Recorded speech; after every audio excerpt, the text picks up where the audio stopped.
Hello, I'm Li Dachen, and this is my final project for my parallel computing class. So I want to introduce parallel computing by quantum computing. Of course, this is a very complex idea, a very complex topic, and I not gonna do say a lot of detail about this. What I want to do is in this 15 minutes, maybe for those people who have never heard about like how do we do this before, they can have a rough picture. So I think the quickest way is we let me explain a problem which we can do it in classical way or we can do it in quantum way, so that I think you can immediately like understand the difference. So this problem I'm gonna introduce is called Simon's problem. First of all, we have a function in this problem. So as you can see, what's special about this function is we have for any input x, we have a corresponding the other input which share the same output. So and notice that the output is unique. So this function can have many outputs, right? And for each outputs, it only has two corresponding inputs. And the goal of this problem is to try to find s. This s is so-called hidden string. So by the way, for convenience, the input x here we use binary numbers. So x can be 0, 0, 0 or 1, 1, 1 or 1, 0, 0. And this hidden string is chosen by you. You can set it to be 0, 1, 0 or 1, 1 or 0, 0, 1, just any number you want. So how do we solve this problem? We need to find those two inputs that they share the same outputs, and we just XOR them, and we can get s. Because if you XOR two same number, you will get 0, and 0 XOR any number, it's just itself, right? So you just find those two inputs and you XOR them. So for example, I choose this very easy function. There are many other functions that also satisfy the requirements, but here we use this one because it's simple. So the function is, for the input, you pick the smaller one between the input or the input x or s. So for example, we set the hidden string s to be 0, 1, 0. So if the input is 0, 0, 0, you can see we have to pick between 0 or 0x or 0, 1, 0. The result of this one is just 0, 1, 0, right? So you pick the small one. Of course, this one is the small one, and we have the output 0. So if the input is x or s, right? So this time we pick between this one and 0, 1, 0 x or 0, 1, 0, and we will get 0. So we pick the smaller one, which is 0. If you understand this function, you can pause here and bring some other x, maybe other some x into it, and set a hidden string that you like, and you will find the rule. So how do we do it in classical way? Uh, so like I said before, we use binary string for convenience. So here we will have for a binary string, binary value, binary number, we will have n bits, right? Yeah, n bits means we have 2 to the n possible different numbers. So it can be like 1 or 0 0 0. So basically 2 to the n different numbers. And like I said before, two of them are a pair, right? And a pair shares the same output. So we need to try to find like one pair, and so that we can XOR them, and we will know the hidden string as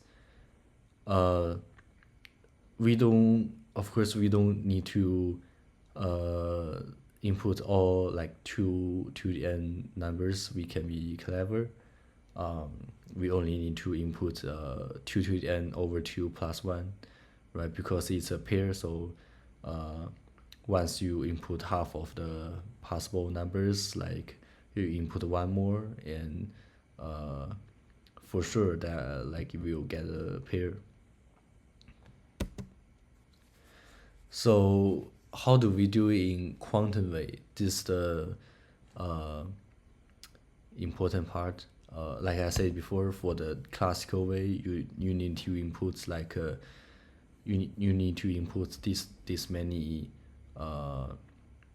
possible x to find the hidden string. So basically use these times of this number times of functions. So the runtime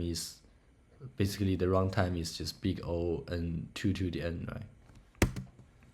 And for the quantum way, first of all, you need to know qubits, quantum bits. You might heard this before. So for classical bits, it's either 0 or 1, right? So for example, if a classical bit is 0, whether you literally shake it or smash it, or you go to sleep, you check it tomorrow morning, the 0 will always be 0, right? The 0 cannot be 1 if you don't change it. But qubits is different. Qubits can be in so-called superposition. You might heard this before. So in this superposition, it's either 0 or 1, but we don't know whether it's 0 or 1. We don't know exactly it's 0 or 1. You need to measure it so that you know it's 0 or 1. So for example, if one qubit is in superposition, after you measure it, like half chance it will be 0, half chance it will be 1, and you maybe shake it, smash it, and you will come back to superposition. You measure it again. So last time the result your measurement is, for example, 0, and this time it might be 1, right? So it's unsure. So what we do here is we have excuse me.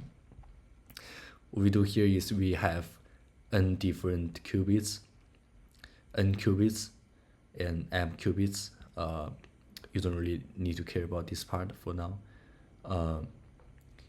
So the first n qubits is just our x, right?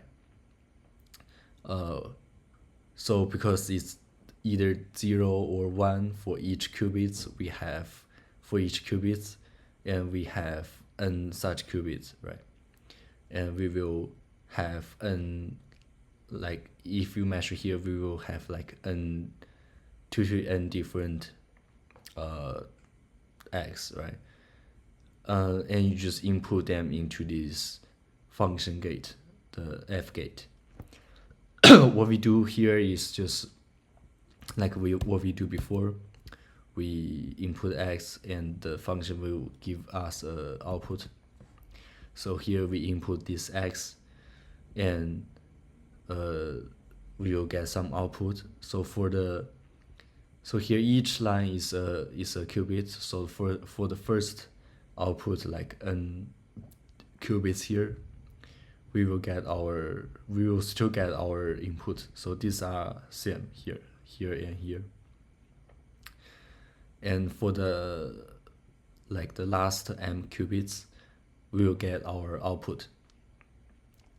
Like I said before, we will have like 2 to the n possible inputs, and because each input is corresponding to each one pair input is corresponding to one output, right? So we will have 2 to the n over 2 possible outputs here. So at this time we want to measure the last m qubits. So before we measure it, it's in superposition, right? Which means the last m qubits is like so the first qubits might be 1 or 0, the second qubits might be 1 or 0. But after we measure it, we will get a number, right? So between those 2 to the n over 2 like possible outcomes, we will get exactly one outcomes after we measure it for the equal chance. So we just randomly get one outcome. And the magic part is once we get this outcome, yi,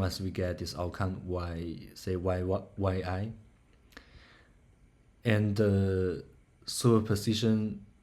the input superposition will collapse to either xi or xi, x or s. So it will collapse to the corresponding 2 inputs. So this is the magical part. Once we measure the qubits, measure those qubits in superposition, we get an output, and we will for the input, because this is the input, right? For the input, we will get either x or s. So this is the magic part. And how do we solve it? So we just run this circuit n times, and we will get some different results, right? And we just solve a function group, and we will get s. But that's not the point.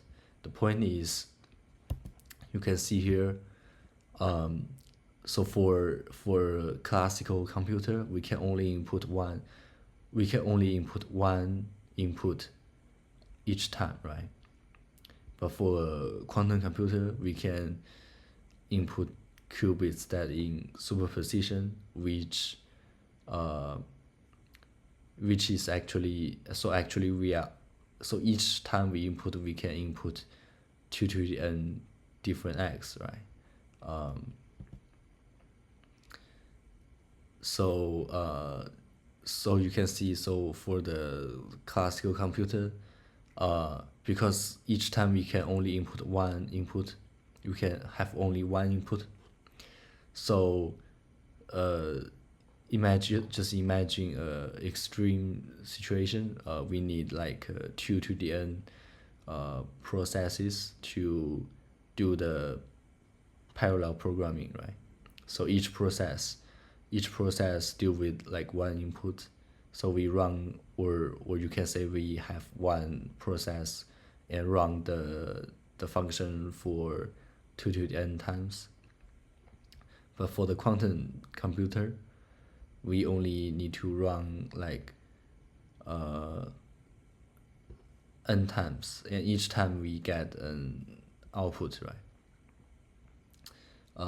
So you can see the difference here. So let's do a demo.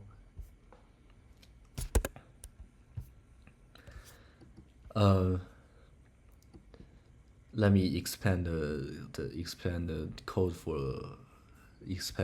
code for something. So here you can see the n is just how many bits we have. The secret int is just we just randomly pick one hidden string here. This function is for the classical function, the classical function we saw in the classical way. We just pick the smaller one between x or the hidden string. And this function we just try to run it like 2 to the n times, and we can x or the two inputs, the pair inputs, and we will get the hidden string. And for the quantum part, of course, I don't have a quantum computer, so we can only simulate it. So this part is just the classical function here, this function. So this quantum function, we just simulate the quantum computer. We just build some circuit we see here. So this function is the f gate, and here we basically do the same thing like the classical. Not do the same thing. Here so this function, like, it use the function gate, right? Like the function gate we saw before. We input n,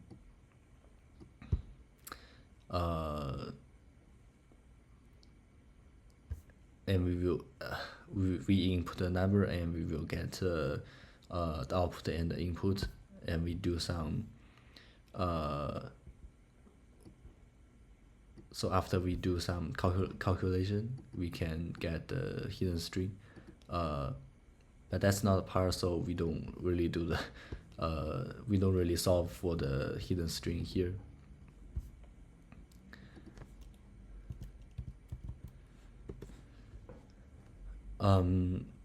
So you can see that, like, so if we have 14 bits, we will need like 77 queries to find the hidden value 2021. But for the quantum computer, it only needs like 14 runs to find those